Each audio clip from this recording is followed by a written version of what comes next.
मैं छात्र नौजवान पंचायत के अध्यक्ष मंडल, मंचस्थ एसएफआई और नौजवान सभा के नेतागण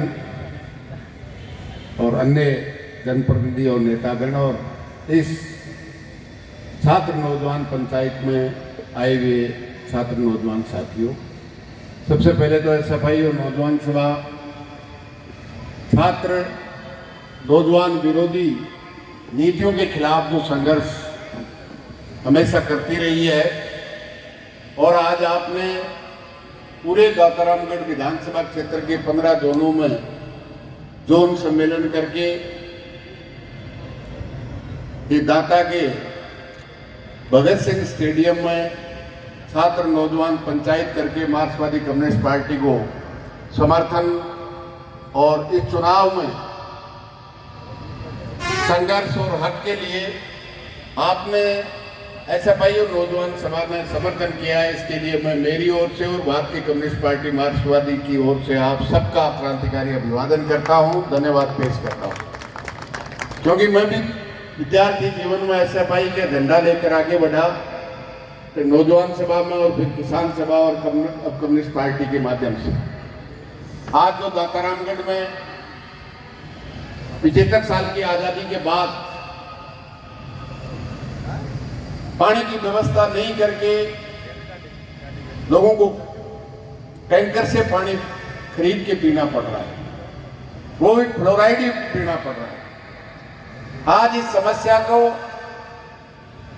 चाहे वो पेयजल की समस्या है, 75 साल की आजादी के बाद चाहे उच्च शिक्षा की कोई भी व्यवस्था नहीं होकर यहाँ के विद्यार्थी को शिक्षा से महरूम करने का काम हो, और चाहे इस कांग्रेस और भारतीय जनता पार्टी की जो निजीकरण की नीतियां,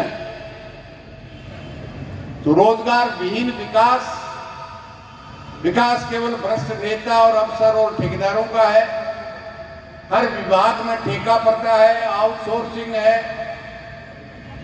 कॉन्ट्रैक्ट के आधार पे लोगों को रखा जा रहा है।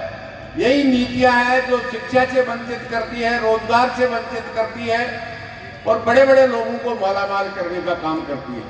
और इन नीतियों के खिलाफ कोई लड़ने वाली ताकत है तो प्रदेश और देश में केवल और केवल ये लाल झंडा भारतीय कम्युनिस्ट पार्टी मार्क्सवादी, जिसका आपने समर्थन किया है, केवल वो। इसलिए मैं तो आपसे यही निवेदन करना चाहूंगा कि नीतियां जब तक नहीं बदलेगी, जो नीतियां मुट्ठी भर लोगों के लिए, आज राजस्थान सबसे ज्यादा जमीन है, देश में सबसे ज्यादा खनिज संपदा है, कच्चे तेल से लेकर के सोना चांदी हर तरह का खनिज में समृद्ध है, लेकिन उसका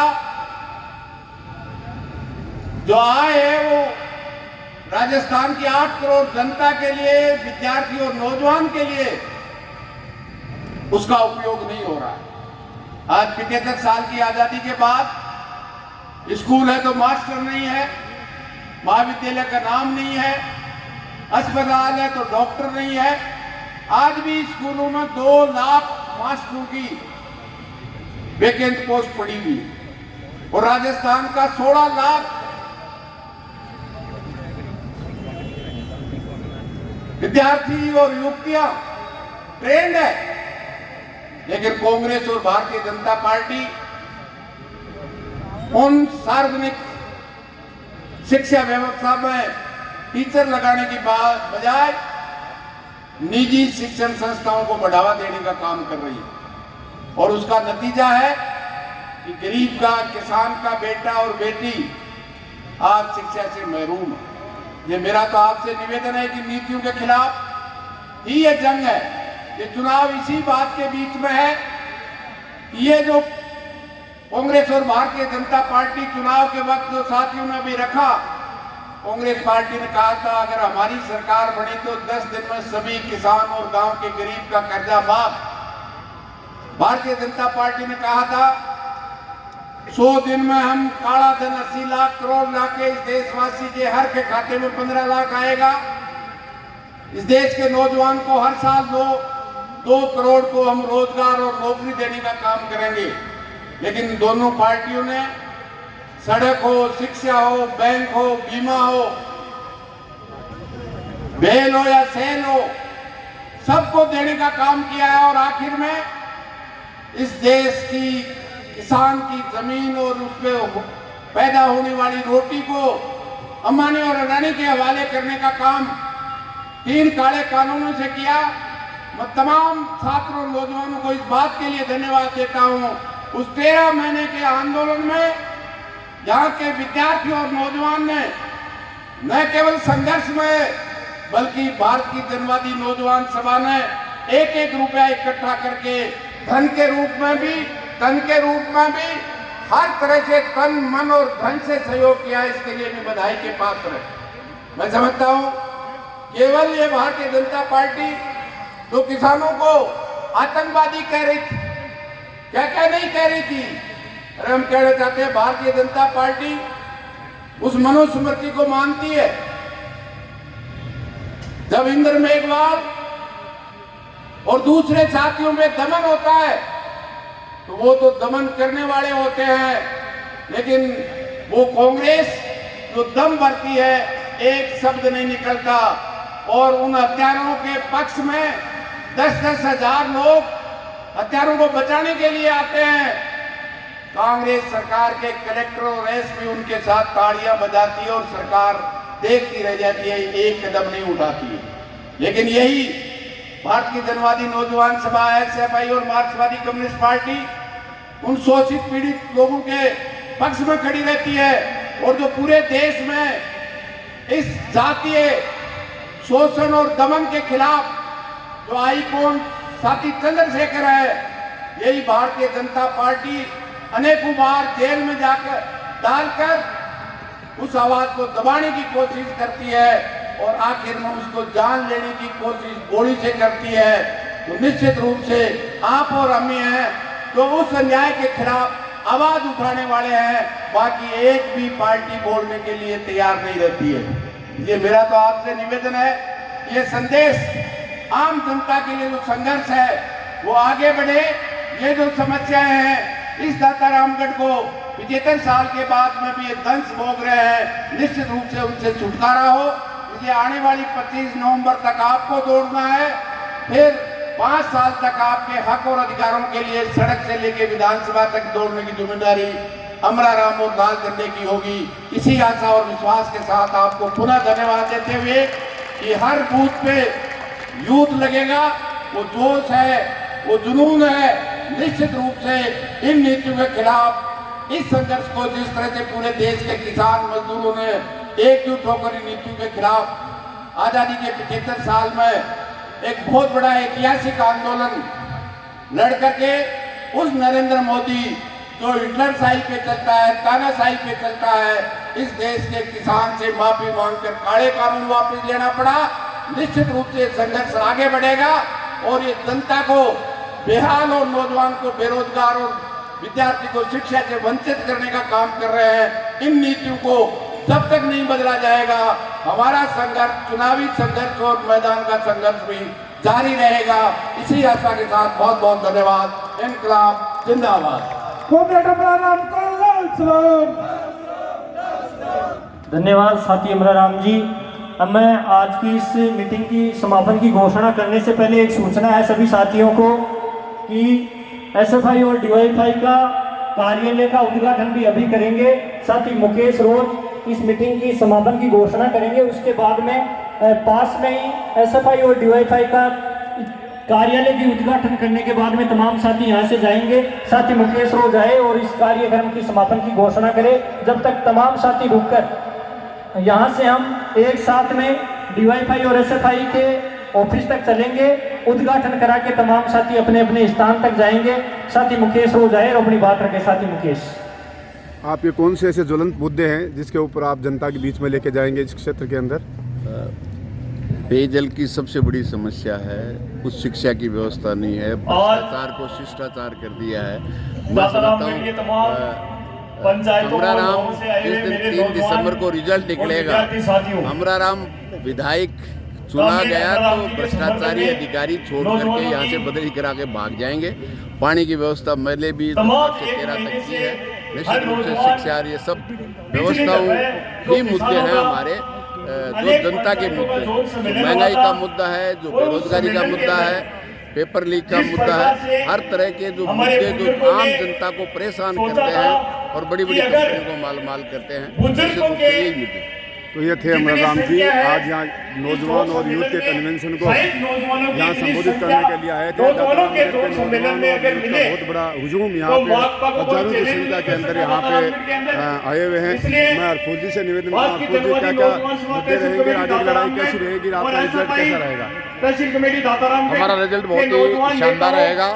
हम दातारामगढ़ में ही नहीं, साथ ही अमरा राम जी जो हमारे उम्मीदवार हैं, पूरे जिले में और पूरे प्रदेश में किसान, मजदूर, नौजवान, विद्यार्थी की आवाज उठाने का काम किया है और आम जनता को सरकारों के आंदोलन के बल पर झुकाकर आम जनता को न्याय दिलाने का काम किया है। तो आने वाले समय में निश्चित रूप से हम दातारामगढ़ से अमरा राम जी को चुनाव जिताकर विधानसभा में भेजने का काम करेंगे। और दातारामगढ़ की जनता जो पिछले 70 साल से जो त्रस्त है कि आज महाविद्यालय के सवाल पर, पानी के सवाल पर, चिकित्सा के सवाल पर आने वाले समय में अमरा राम जी राजस्थान की विधानसभा में नेतृत्व करने का काम करेंगे और आम जनता को जीत दिलाने का काम करेंगे। धन्यवाद। बहुत सारे ऐसे साथी हैं जो यहाँ पे आज कई पार्षद, कई बहुत सारे राजनीतिक पार्टियों के लोग जिन्होंने अभी यहाँ पे मार्क्सवादी कम्युनिस्ट पार्टी के अमरा राम के नेतृत्व के अंदर यहाँ पे किया है, सर्जन की है। मैं साथी सुभाष कौन से ऐसे मुद्दे हैं जो नौजवानों को अभी लड़ाई और मुद्दे पे क्या स्थिति है, किस मुद्दे पे लेके जाओगे गाँव के अंदर? दातारामगढ़ के नौजवानों के मुद्दा यही है कि सबसे बड़ी समस्या हमारे नौजवानों को जो बेरोजगारी भत्ता मिलता है वो बिना शर्त मिले, जो पेपर लीक के प्रकरण हुए थे, ऐसे मुद्दे ना उन पे बोलने वाला मजबूत नेता चाहिए। दातारामगढ़ में सरकारी कॉलेज चाहिए और आम आवाम की आवाज उठाने वाला नेता चाहिए और एक ही नेता है दातारामगढ़ के अंदर, वो है कामरेड अमरा राम। आज दातारामगढ़ का नौजवान कामरेड अमरा राम के समर्थन में रैली के रूप में आया है और निश्चित रूप से 25 नवंबर तक तमाम नौजवान लगेंगे और भारतीय जनता पार्टी और कांग्रेस को फूल चटाने का काम करेंगे और कामरेड अमरा राम को जिताने का काम करेंगे। दातारामगढ़ का नौजवान रोडों के ऊपर फाड़ देगा और तुम्हारे भ्रष्टाचार को दातारामगढ़ की जनता के सामने उजागर कर देगा। एक भी दातारामगढ़ का भ्रष्टाचारी दातारामगढ़ की सीमा के अंदर एक भी भ्रष्टाचारी को फलने नहीं देंगे और हर हाल में इनकी भ्रष्टाचारी को रोकेंगे और हमारे किसान और मजदूर को हर हाल में बचाएंगे। आज मेरे नौजवान साथियों, ये हम इस मैदान में खुले रूप में कहना चाहते हैं कि अमरा राम जी, ये सैकड़ों नौजवानों की संख्या आपके लिए रात और दिन एक करते हुए इन भ्रष्टाचारियों को मुंह काला करने के लिए आपके हर कदम के लिए साथ चलने के लिए तैयार है। ये नौजवान इस नारायण सिंह कंपनी का सफाया करेंगे। इस कंपनी ने विकास नहीं किया है। दातारामगढ़ के विधायक ने सिर्फ माथो मोटो दारू फिर दातारामगढ़ की जनता को एक भी काम स्वीकार करे। इस दातारामगढ़ का गाँव का लोगन 5-5 बार किराया लगा दियो, काम कराबा का नाम उसको ठगा जनप्रतिनिधि कांग्रेस और बीजेपी का बनेना है। वह ले जा गाँव की शिकर मिलाबा का नाम सु 5-5 बार एक किसान मजदूर का किराया लगा दियो। जतीवार का आज तो लेने लिए आज तो भीड़ो है, ये कोई रचन है, आज दुख है। इसलिए नौजवानों, इस दातारामगढ़ भविष्य बिल्कुल सुधारू है। आज पूरा राजस्थान में अपना विधायकी जती बेचती और ये दातारामगढ़ तो शर्मसार करे। राजस्थान में कोई भी अगर विधायक नहीं जो आपकी विधानसभा क्षेत्र में आती लचित किए, आज शर्म आए दूसरा की विधानसभा में जाता एक नशेड़ी इस दातारामगढ़ में रात में उपाय देख रहे हैं। इनकलाब जिंदाबाद, भगत सिंह जिंदाबाद। बहुत बहुत धन्यवाद। आपने क्या देखा अमरा राम जी जो आपने ज्वाइन किया आज सीपीएम को आपने ज्वाइन किया तो क्या देखा आपने अमरा राम जी ने? धन्यवाद। अमरा राम जी जितौला हम खुद ही बटौलो बर्बाद है 50 वोट होगा उसमें शामिल रहेंगे। 50 वोट अमरा राम जी ने दिया।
लोगों का रुझान अमरा राम के पक्ष के अंदर है।